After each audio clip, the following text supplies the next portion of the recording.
Hello guys, welcome back to new video. അപ്പോൾ ഞാൻ ഇന്നൊരു പാൻ ഇന്ത്യൻ സിനിമ കണ്ണപ്പ എന്ന് പറഞ്ഞ മൂവി കാണാനാണ് വന്നിരിക്കുന്നത് ആസ് യൂഷ്വൽ ഏരിയസ് ഫ്ലെക്സിൽ. അപ്പോൾ ഈ സിനിമ ഞാൻ ബുക്ക് ചെയ്യേണ്ട മെയിൻലി രണ്ട് കാര്യമേ ഉള്ളൂ. എന്താ ഒന്ന്, ലാലേട്ടൻ ഈ സിനിമയ്ക്കകത്തുണ്ട്. രണ്ടാമത്തെ കാര്യം, പ്രഭാസും ഈ സിനിമയ്ക്കകത്തുണ്ട്. ഈ രണ്ടുപേരും ഒരു ക്യാമിയോ റോളാണ് വരുന്നത്. നമുക്ക് ട്രെയിലറിൽ കാണുമ്പോഴേ നമുക്ക് മനസ്സിലായിട്ടുണ്ട് ഒരു ക്യാമിയോ റോളാണ്. അപ്പോൾ ആ രണ്ടുപേരുള്ളതിൻ്റെ ഒറ്റ കാരണം കൊണ്ടാണ് ഈ സിനിമ ഞാൻ ബുക്ക് ചെയ്തത്. അതുപോലെ തന്നെ ഈ സിനിമ ബുക്ക് ചെയ്യാൻ വേറൊരു കാരണം കൂടെ ഉണ്ട്. കാരണം എന്ന് പറഞ്ഞാൽ ഇതേ ദിവസം തന്നെയായിരുന്നു നമ്മുടെ കൽക്കി ഇറങ്ങിയത് കഴിഞ്ഞ വർഷം. അപ്പോൾ ഒരു വർഷം കഴിഞ്ഞിട്ട് ഈ കണ്ണപ്പ ഇതേ ദിവസം തന്നെ ഇറങ്ങുന്നത്. അപ്പോൾ ആ ഒരു പ്രതീക്ഷയും കൂടെ ഉണ്ട്, അതേ ഡേറ്റിൽ തന്നെയല്ലേ ഇറങ്ങുന്നത്. അപ്പോൾ കൽക്കിയുടെ അത്ര വന്നില്ലെങ്കിൽ പോലും ട്രെയിലർ കാണുമ്പോഴേ മനസ്സിലാവും. ഞാൻ ഒട്ടും പ്രതീക്ഷ വെക്കുന്നില്ല ഈ സിനിമയെ പറ്റി. കാരണം എന്ന് പറഞ്ഞാൽ ട്രെയിലറിൽ കാണുമ്പോഴേ മനസ്സിലായി ഈ പടം ഏത് ലെവലുള്ള പടമാണെന്ന് നമുക്ക് ട്രെയിലർ കാണുമ്പോഴേ മനസ്സിലാവും. അതുകൊണ്ട് ഞാൻ കൂടുതൽ എക്സ്പെക്റ്റേഷൻ ഒന്നും വെക്കുന്നില്ല ഈ സിനിമയ്ക്ക്. അതുകൊണ്ട് എന്ത് പറയാം, നമുക്ക് ഇനി എന്തോ, ഞാൻ മോർണിംഗ് ഷോ തന്നെ ബുക്ക് ചെയ്തിരിക്കുന്നത്. ഫസ്റ്റ് ഡേ തന്നെ 10 മണിക്കുള്ള ഷോ ഓടിയുമുള്ളത്. അപ്പോൾ എന്താ പറയുക, ആരും ബുക്ക് ചെയ്തിട്ടില്ല. ഞാൻ ബുക്കിംഗ് സ്റ്റാർട്ട് ചെയ്തപ്പോൾ ഞാൻ ചാടിക്കയറി അങ്ങ് ബുക്ക് ചെയ്തതെന്നേ ഉള്ളൂ. പക്ഷേ ഇന്ന് രാവിലെ എടുത്ത് നോക്കിയപ്പോഴും അതേ ടൈപ്പ് ബുക്കിങ്ങേ ഉള്ളൂ. ആകെപ്പാടെ ഏതാണ്ട് 40-50 പേരെ ഓടിയുള്ള ബുക്ക് ചെയ്തിട്ടുണ്ടായിരുന്നുള്ളൂ. അപ്പോൾ എനിക്ക് നഷ്ടമായിപ്പോയി. കാരണം എന്ന് പറഞ്ഞാൽ ഏരിയസ് ഇവിടെ തിയേറ്ററിൽ വന്ന് ടിക്കറ്റ് എടുത്താൽ മതിയായിരുന്നു, എനിക്ക് 50 രൂപ ലാഭിക്കുകയായിരുന്നു. ഇതിപ്പോൾ ഓൺലൈൻ വഴി ബുക്ക് ചെയ്തുകൊണ്ട് എക്സ്ട്രാ ഒരു 50 രൂപ എക്സ്ട്രാ ആവും. അപ്പോൾ എന്തായാലും പോട്ടെ, കുഴപ്പമില്ല. ഇപ്പോൾ ടിക്കറ്റ് ബുക്ക് ചെയ്ത് പോയി, നമുക്ക് ഇനി പറയാൻ പറ്റില്ലല്ലോ. ഇനി എന്തായാലും ഇങ്ങനത്തെ സിനിമകളൊക്കെ നമുക്ക് വന്ന് ബുക്ക് ചെയ്താൽ മതി. അപ്പോൾ അത്രയും ലാഭിക്കാൻ പറ്റും. അപ്പോൾ നമുക്ക് എന്തായാലും ഇനി എന്താ പറയുക, തിയേറ്ററിൻ്റെ അകത്ത് കയറിയിട്ട് ബാക്കി വിശേഷങ്ങളൊക്കെ പറയാം. ഞാൻ പിന്നെയും പ്രതീക്ഷിച്ചു ഇന്ന് രാവിലെയെങ്കിൽ സിനിമ കുറച്ചും കൂടെ ടിക്കറ്റ് ഫില്ലാവുന്ന പ്രതീക്ഷ. എന്നാൽ അതൊന്നുമില്ല. അന്ന് അതേ ബുക്കിംഗ് എത്ര ഉണ്ടോ അത്രയും തന്നെ ഇന്നും ഉള്ളൂ. കാരണം എന്ന് പറഞ്ഞാൽ ഓൺലൈൻ ടിക്കറ്റ് ബുക്ക് ചെയ്തവർ മാത്രമേ ഇന്ന് വന്നിട്ടുള്ളൂ. അത് അല്ലാതെ വളരെ ചുരുക്കം 5 പേര് മാത്രമേ ഇവിടെ തിയേറ്ററിൽ ഒന്നും ടിക്കറ്റ് എടുത്തിട്ടുള്ളൂ. കൂടിപ്പോയൊരു 50 പേര് കാണും. ഓൺലൈനിൽ ബുക്ക് ചെയ്ത് നോക്കിയപ്പോൾ 50 പേരെ എന്താ പറയുക തിയേറ്ററിലാൻ തോന്നുള്ളൂ. അപ്പോൾ എന്തായാലും ആ ഒരു എന്താ പറയുക, ഇനി ഫസ്റ്റ് ഷോ കഴിയുമ്പോഴേ ആയിരിക്കും ഇനി വല്ല പോസിറ്റീവ് റെസ്പോൺസ് വന്നാൽ പടം നന്നായിട്ട് വേറെ ലെവലിൽ പോകും. അല്ലാത്ത പക്ഷം ഇന്നത്തോടെ പടം എന്താണെന്നുള്ള കാര്യം നമുക്ക് അറിയാം. എന്തായാലും നമുക്ക് ഇനി എന്താ പറയുക, തിയേറ്ററിൻ്റെ അകത്ത് കയറിയിട്ട് ബാക്കി എന്താണെന്നുള്ള കാര്യങ്ങളൊക്കെ പറയാം. അങ്ങനെ കേസ് തിയേറ്ററിൻ്റെ അകത്ത് കയറിയിരിക്കുകയാണ്. എന്ത് പറയുക, ഞാൻ നേരത്തെ വന്നതുകൊണ്ടൊന്നുമല്ല, ഞാൻ ഓൺ ടൈമിൽ ഇന്ന് ഈ ഷോയ്ക്ക് വരും. എന്നിട്ട് പോലും ഇത്ര ആൾക്കാരേ ഉള്ളൂ. ഇത്ര ആൾക്കാരൊന്നുമല്ല, ആരും ഇല്ല. ഞാൻ വന്നപ്പോൾ തന്നെ ആരും കയറിയിട്ടില്ല. ഇനി വല്ല ആൾക്കാർ വരുന്നെങ്കിലേ ഉള്ളൂ. ഇനി ബുക്ക് ചെയ്ത ആൾക്കാർ തന്നെ വരുമെന്ന് എനിക്ക് അറിഞ്ഞുകൂടാ. കാരണം എന്ന് പറഞ്ഞാൽ വളരെ ചുരുക്കം പേരെ ബുക്ക് ചെയ്തിട്ടുള്ളൂ. എന്തായാലും എന്താ പറയുക, ഞാൻ ഇന്ന് എന്തായാലും രാവിലത്തെ മോർണിംഗ് ഷോയിൽ എനിക്ക് ഫ്രീ ആയിരുന്നു. അപ്പോൾ ഞാൻ വന്ന് കാണാമെന്ന് വിചാരിച്ചു. എന്തായാലും റിവ്യൂ കൂടെ ഇടണ്ടേ. അപ്പോൾ എന്തായാലും ഞാൻ വന്ന് കാണാമെന്ന് വിചാരിച്ചു. ഞാൻ ഇങ്ങനെ ഒരു ഷോ ഇങ്ങനെ ഫസ്റ്റ് ഡേ കണ്ടിട്ടില്ല, ഇങ്ങനെ ആരും ഇല്ലാത്തൊരു ഷോ. ഞാൻ പോട്ടെ, ഒരു 2-3 സിനിമയൊക്കെ ഇറങ്ങി 2-3 ആഴ്ച കഴിഞ്ഞിട്ട് വന്ന് കാണുമ്പോൾ ഇങ്ങനെ ആയിരിക്കും ഒരു തിയേറ്റർ എന്ന് പറഞ്ഞത്. പക്ഷേ ഇറങ്ങേൻ്റെ അന്ന് തന്നെ എന്താ പറയുക, ആരും ഇല്ലാതെ ഒരു ഷോ എന്നൊക്കെ പറഞ്ഞാൽ ആദ്യമായിട്ട് ഇങ്ങനെ കാണണം. ആരുമില്ലെന്നല്ല, മിനിമം കൂടിപ്പോയ 50 പേരെ കാണുള്ളൂ എന്തായാലും. അപ്പോൾ ഇങ്ങനെ ഒരു സിനിമ ആദ്യമായിട്ട് ഇങ്ങനെ കാണുന്നത്, ആരും ഇല്ലാതെ. എന്ത് പറയാം, നമുക്ക് ഇനി സിനിമ ഫസ്റ്റ് ഹാഫും കൂടെ കണ്ടിട്ട് ബാക്കി എന്താണെന്നുള്ള കാര്യം പറയാം. ഫസ്റ്റ് ഹാഫെങ്കിലും നന്നായിരിക്കണേ എന്നാണ് പ്രാർത്ഥന. കാരണം മോഹൻലാലൊക്കെ ഉണ്ടല്ലോ, അതുകൊണ്ട് ഒരു പ്രതീക്ഷയുണ്ട്. മോഹൻലാലും പ്രഭാസൊക്കെ ഉണ്ടല്ലോ, അതുകൊണ്ടൊരു പ്രതീക്ഷയും കൂടെ ഉണ്ട്. എന്നാലും ട്രെയിലർ അത്രയും സാറ്റിസ്ഫൈഡ് ആയില്ല എനിക്ക് കണ്ടപ്പോൾ. അപ്പം നമുക്ക് ഇനി എന്താ പറയുക, ഇൻ്റർവെല്ലായിട്ട് ബാക്കി വിശേഷങ്ങളൊക്കെ പറയാം.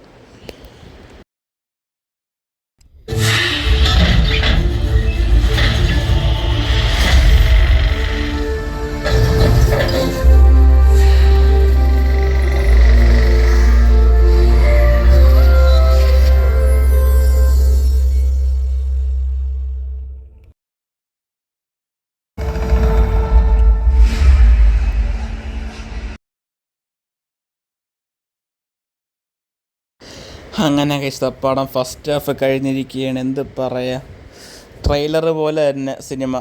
ഭയങ്കര ലാഗെന്ന് പറഞ്ഞാൽ ഇങ്ങനെ ഒരു സീരിയൽ ഇതിനേക്കാൾ നന്നായിട്ട് എടുക്കുമെന്ന് തോന്നുന്നു. അത്രയും നല്ല സീരിയൽ ഇത്രയും നല്ല വിഷ്വലുണ്ടെന്ന് തോന്നുന്നു. എനിക്ക് ഈ സിനിമയിൽ VFX ഒക്കെ അയ്യോ ദുരന്തം തന്നെ പറയാം. നമുക്ക് ഫസ്റ്റ് ഹാഫ് ഞാൻ കണ്ടിട്ട് കാര്യമായിട്ട് പറയാം, ബാഹുബലിയുടെ ഒരു സീരിയൽ വെർഷൻ അത്രേ എനിക്ക് ഉള്ളൂ കണ്ടപ്പോൾ തോന്നിയത്. എന്ന് പറഞ്ഞാൽ മിക്ക സീനും നമുക്ക് കാണുമ്പോൾ ബാഹുബലി കൺകുവ ഈ 2 സിനിമയുടെ റെഫറൻസ് ചുമ്മാ ഇട്ട് വലിച്ചയച്ചിട്ടുണ്ട്. അതുപോലെ തന്നെ ഇൻ്റർവെൽ പഞ്ചെന്ന് പറഞ്ഞ ഇൻ്റർവെല്ലാണ് നമ്മുടെ ലാലേട്ടൻ വരുന്നത്. അതും ലാലേട്ടൻ വേണമായിരുന്നു എന്ന് വരെ നമുക്ക് തോന്നിപ്പോയി ഈ സിനിമയിൽ. ലാലേട്ടൻ ഇല്ലെങ്കിൽ ഈ സിനിമയുടെ കാര്യത്തിൽ തീരുമാനമാവും. ഉണ്ടെങ്കിൽ എന്താ പറയുക, ലാലേട്ടൻ എന്നുള്ളൊരു പേരിൽ ആൾക്കാരൊന്നും കാണുമെന്നേ ഉള്ളൂ. അല്ലാത്ത പക്ഷം എന്താ പറയുക, ലാലേട്ടൻ ഈ സിനിമയ്ക്ക് വേണ്ടായ സത്യം പറഞ്ഞാൽ. വെറുതെ ആകെപ്പാടെ ഫസ്റ്റ് ഹാഫ് തീരുന്നതിൻ്റെ ആ ഒരു 5 മിനിറ്റ് മുമ്പേ ലാലേട്ടൻ വന്ന് അതൊക്കെ കാണിച്ച രീതിയേ കൊള്ളാം ലാലേട്ടൻ്റെ. പക്ഷേ എന്ത് പറയാം, ഫസ്റ്റ് ഹാഫ് ശോകമെന്ന് തന്നെ പറയാം.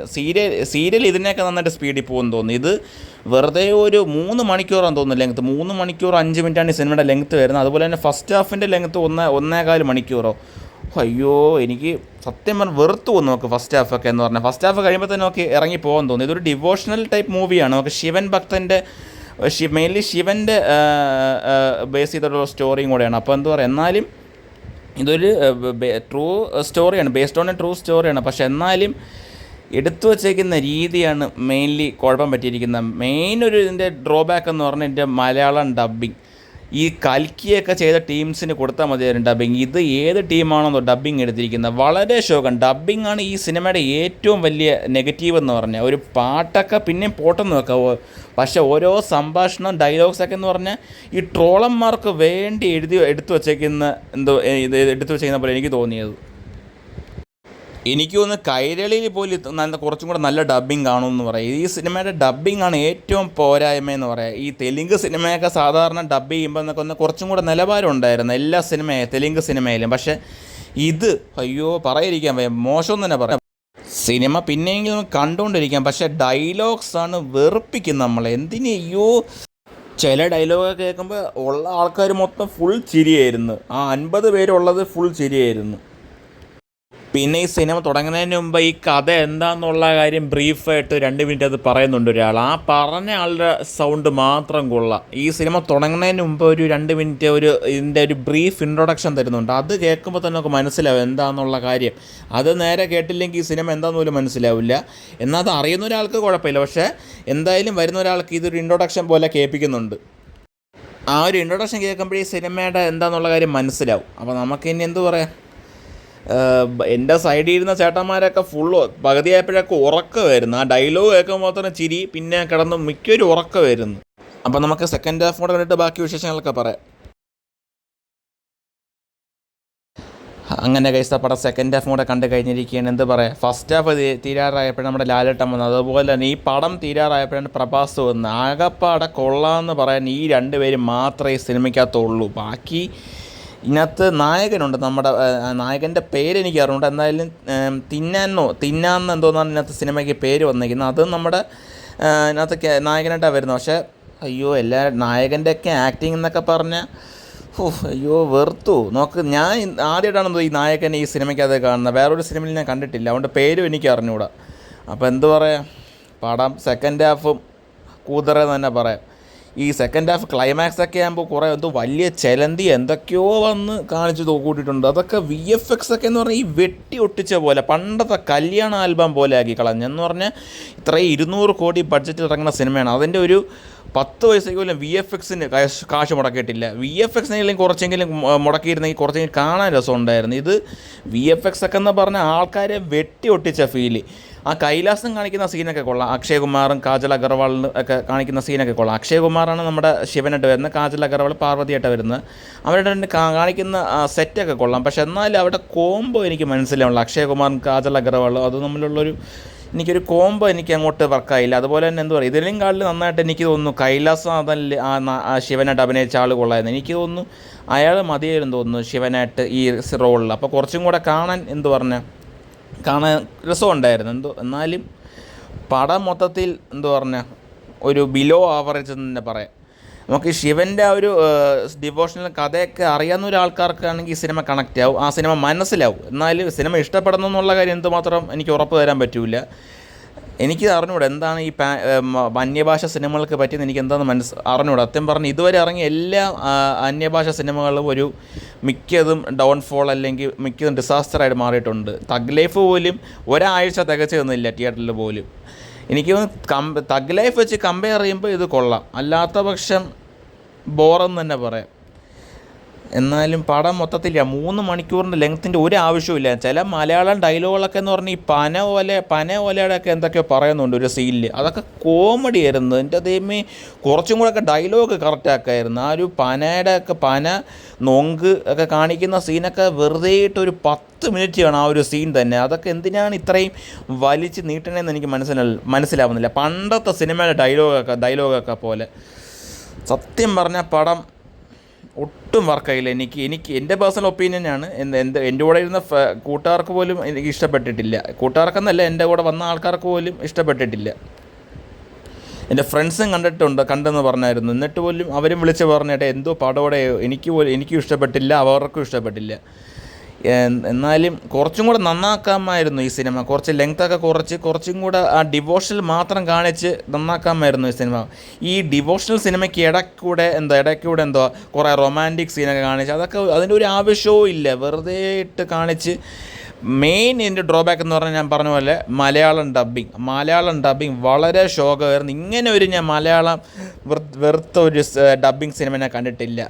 സിനിമയെ മോശം പോട്ട്, മലയാളം ഡബ്ബിങ്ങെങ്കിലും കുറച്ചും കൂടെ നന്നായിരുന്നെങ്കിൽ കണ്ടോണ്ടെങ്കിലിരിക്കുകയായിരുന്നു. ഇത് അയ്യോ എന്തിന് കണ്ടോ എന്തോ. പിന്നെ നമ്മുടെ ശരത് കുമാർ ആക്ടറൊക്കെ ഉണ്ട്. പിന്നെ നമ്മുടെ ഈ നരസിംഹം സിനിമയിൽ മോഹൻലാലിൻ്റെ നായികയായിട്ട് അഭിനയിക്കുന്ന ഒരു നടിയില്ലേ, നമ്മളിപ്പോൾ സീരിയലിലൊക്കെ ഉള്ള, അവരും അതിനകത്തുണ്ടായിരുന്നു. അതൊക്കെ കൺകുവയുടെ അതേ കോപ്പി അടി എന്ന് വേണമെങ്കിൽ പറയും സിനിമ. കൺകുവ തമിഴാണെങ്കിൽ ഇത് ഒരു പാൻ ഇന്ത്യൻ തെലുങ്ക് കന്നഡയാണെന്തോ. ഈ സിനിമയുടെ മെയിൻ ഒറിജിനൽ ലാംഗ്വേജ് ഏതാ എനിക്ക് അറിഞ്ഞൂടെ. എന്തായാലും തമിഴിൽ നിന്ന് വേണമെങ്കിൽ കോപ്പി അടിച്ചെന്ന് വേണമെങ്കിൽ പറയാം.